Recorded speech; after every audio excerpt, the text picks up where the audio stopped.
Magadi main road ಮಾಚೋಹಳ್ಳಿಯಲ್ಲಿರುವ ಪ್ರೇರಣಾ ಸ್ಕೂಲಿನ ಗುರುಗಳಾದ HT. Prakash ಒಂದಿಗೆ ನಮ್ಮ ಪ್ರತಿನಿಧಿ ನೇರ ಸಂಪರ್ಕದಲ್ಲಿ ಮಾತನಾಡಿಸುತ್ತಿದ್ದಾರೆ. ಅಲ್ಲಿನ ನೆರೆಹೊರೆಯ ಶಾಲೆಗಿಂತ ಪ್ರೇರಣಾ ಶಾಲೆಯಲ್ಲಿ ಕಡಿಮೆ ಶುಲ್ಕವನ್ನು ತೆಗೆದುಕೊಂಡು ಒಳ್ಳೆಯ ವಿದ್ಯಾಭ್ಯಾಸವನ್ನು ನೀಡುತ್ತಿದ್ದಾರೆ. ಇವರ ಪ್ರಮುಖ ಉದ್ದೇಶ ಒಳ್ಳೆಯ ಶಿಕ್ಷಣ ನೀಡುವುದು. ಇವರ ಶಾಲೆಯಲ್ಲಿ ಕಲೆ, ಸಾಹಿತ್ಯ, ಸಂಗೀತ, ನೃತ್ಯ, ಕ್ರೀಡೆಗಳಿಗೆ ಪ್ರೋತ್ಸಾಹವನ್ನು ನೀಡುತ್ತಿದ್ದಾರೆ. ಆ ಶಾಲೆಯ ಕೊಠಡಿಗಳು ಹೆಚ್ಚು ಗಾಳಿ ಬೆಳಕಿನಿಂದ ಕೂಡಿದೆ ಮತ್ತು ವಿಶಾಲವಾದ ಆಟದ ಮೈದಾನ ಕೂಡ ದೊರೆಯುತ್ತದೆ. ಎಲ್ಲರಲ್ಲಿ ಕೇಳಿಕೊಳ್ಳುವುದೇನೆಂದರೆ ಈ ಶಾಲೆಗೆ ಸೇರಿಸಿ ನಿಮ್ಮ ಮಕ್ಕಳಿಗೆ ಒಳ್ಳೆಯ ವಿದ್ಯಾಭ್ಯಾಸವನ್ನು ನೀಡಿ ಎಂದು ಕೇಳಿಕೊಳ್ಳುತ್ತಿದ್ದೇವೆ. ಎಚ್.ಡಿ. ಪ್ರಕಾಶ್, ಗ್ರಾಮೀಣ ಇಂದ ಬಂದವನು ನಾನು. ಸಿಂಪಾಡಿಪುರ, ಮಧುರೆ ಹೋಬಳಿ, ದೊಡ್ಡಬಳ್ಳಾಪುರ ತಾಲೂಕು, ಬೆಂಗಳೂರು ರೂರಲ್ ಡಿಸ್ಟಿಕ್ಕು. ನಮ್ಮ ಶ್ರೀ ಚೆನ್ನಕೇಶವ ಸ್ವಾಮಿ ಎಜುಕೇಷನ್ ಟ್ರಸ್ಟ್ ಅಂತ ಮಾಡಿ ನಾನು 86ರಿಂದ ಶಿಕ್ಷಣ ಕ್ಷೇತ್ರದಲ್ಲೇ ಇದ್ದೀನಿ. ನಾವು ಒಟ್ಟು 3 ಶಾಲೆಯನ್ನು ಮಾಡಿ, ಒಂದು ಕನ್ನಡ ಮೀಡಿಯಂ ಶಾಲೆ 86-87 ಮಾಡಿ ಅದು ಏಡೆಡ್ ಆಯಿತು. ಅದು ನಮ್ಮ ಅಣ್ಣ ನನ್ನ ತಮ್ಮ ನೋಡ್ಕೊತಾರೆ. ನೆಕ್ಸ್ಟು 89ರಲ್ಲಿ 1999ರಲ್ಲಿ ಫ್ರ್ಯಾಂಕ್ ಪಬ್ಲಿಕ್ ಶಾಲೆ ಕನಕನಗರ, ಬೆಂಗಳೂರು 72 ಅಲ್ಲಿ ನಡೆಸ್ತಾ ಇದ್ದೀನಿ. ಮತ್ತು 2015ರಲ್ಲಿ ಈ ಪ್ರೇರಣಾ ಪಬ್ಲಿಕ್ ಶಾಲೆಯನ್ನು ಓಪನ್ ಮಾಡಿ ಬಡ ಮಕ್ಕಳಿಗೆ ಒಳ್ಳೆಯ ವಿದ್ಯಾಭ್ಯಾಸವನ್ನು ನೀಡಬೇಕು ಅನ್ನೋ ಒಂದು ದೃಷ್ಟಿಯಿಂದ ಈ ಶಾಲೆಯನ್ನು ಓಪನ್ ಮಾಡಿ, ಅದೇ ರೀತಿ ನಾವು ಅವತ್ತಿನ ಕೂಡ ಶಾಲೆಯನ್ನು ನಡೆಸ್ಕೊಂಡು ಬಂದಿದ್ದೀವಿ. ಸರ್, ನಮ್ಮ ವಾಹಿನಿ ಮೂಲಕ ಪೇರೆಂಟ್ಸ್ಗೆ ಏನು ಹೇಳೋಕ್ಕೆ ಇಷ್ಟಪಡ್ತೀರಾ ಸರ್?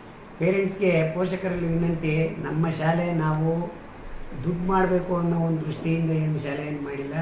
ನಮ್ಮ ಶಾಲೆ ಬಡ್ಜೆಟ್ ಶಾಲೆ. ನಮ್ಮಲ್ಲಿ ಫೀಸು ಶುಲ್ಕ ತುಂಬ ಕಮ್ಮಿ.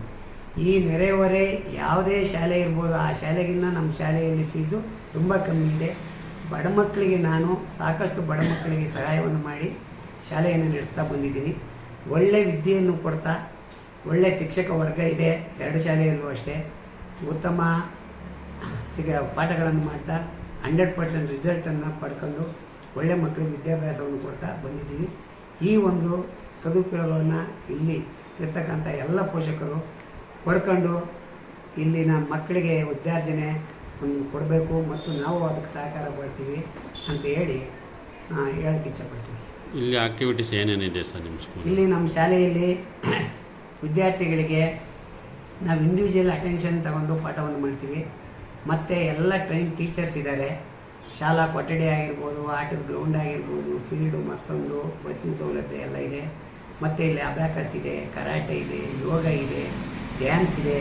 ಪ್ರತಿಯೊಂದು ಮಕ್ಕಳಿಗೂ ಕೂಡ ನಾವು ಇಂಡಿವಿಜುವಲ್ ಅಟೆನ್ಷನನ್ನು ತಗೊಂಡು ಮಕ್ಕಳಿಗೆ ವಿದ್ಯಾದಾನವನ್ನು ಮಾಡ್ತೀವಿ, ವಿದ್ಯೆಯನ್ನು ಹೇಳ್ಕೊಡ್ತಾ ಇದ್ದೀವಿ. ಮತ್ತು ಪೇರೆಂಟ್ಸು ಕೂಡ ಇದಕ್ಕೆ ಸಹಕಾರವನ್ನು ಕೊಡ್ತಾ ಇದ್ದಾರೆ. ನಮ್ಮಲ್ಲಿ ಕೂಡ ಒಂದು 800 ಮಕ್ಕಳು ನಮ್ಮ ಶಾಲೆಯಲ್ಲಿದ್ದಾರೆ. ಎಲ್ಲ ಮಕ್ಕಳಿಗೂ ಕೂಡ ವಿದ್ಯೆ ದಾನ ಮಾಡೋದೇ ನಮ್ಮ ಉದ್ದೇಶ. ಸರ್, ಮಕ್ಕಳು ಶಿಸ್ತಿನ ಬಗ್ಗೆ ಏನು ಹೇಳೋಕ್ಕೆ ಇಷ್ಟಪಡ್ತಾರೆ?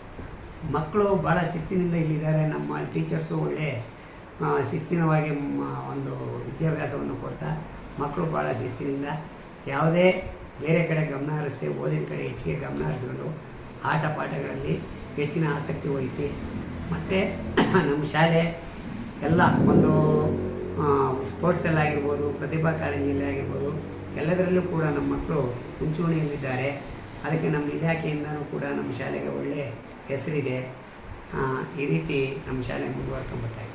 ಸರ್, ಶಿಕ್ಷಕರ ಬಗ್ಗೆ ಏನು ಹೇಳೋಕ್ಕೆ ಇಷ್ಟಪಡ್ತಾರೆ? ಶಿಕ್ಷಕರು ಎಲ್ಲ ಟ್ರೈನ್ ಟೀಚರ್ಸ್ ಇದ್ದಾರೆ, ಕಷ್ಟಪಟ್ಟು ಪಾಠವನ್ನು ಮಾಡ್ತಾರೆ. ಮತ್ತು ನಾನು ಹೇಳಿದ ರೀತಿ ಅವರಿಗೆ ಮಕ್ಕಳಿಗೆ ಯಾರು ಓದಿಲ್ಲ ಬರೆದಿಲ್ಲ ಅಂದರೂ ಕೂಡ ಅವರಿಗೆ ಕುಳಿತು ಓದಿ ಒಳ್ಳೆ ಹೆಚ್ಚಿಗೆ ಸಮಯವನ್ನು ಅವರಿಗೆ ಕೊಟ್ಟು ಒಳ್ಳೆ ಉತ್ತಮ ವಿದ್ಯಾಭ್ಯಾಸವನ್ನು ಕೊಡ್ತಾರೆ. ಒಳ್ಳೆ ಮುಖ್ಯ ಶಿಕ್ಷಕರಿದ್ದಾರೆ, ಒಳ್ಳೆ ಮುಖ್ಯ ಶಿಕ್ಷಕರಿದ್ದಾರೆ. ಎಲ್ಲವನ್ನು ಸ್ಕೂಲ್ನ ಸುಸೂತ್ರವಾಗಿ ನಡ್ಕೊಂಡು ಹೋಗಿ ಸಹಾಯವನ್ನು ಮಾಡ್ತಾಯಿದ್ದಾರೆ. Okay sir.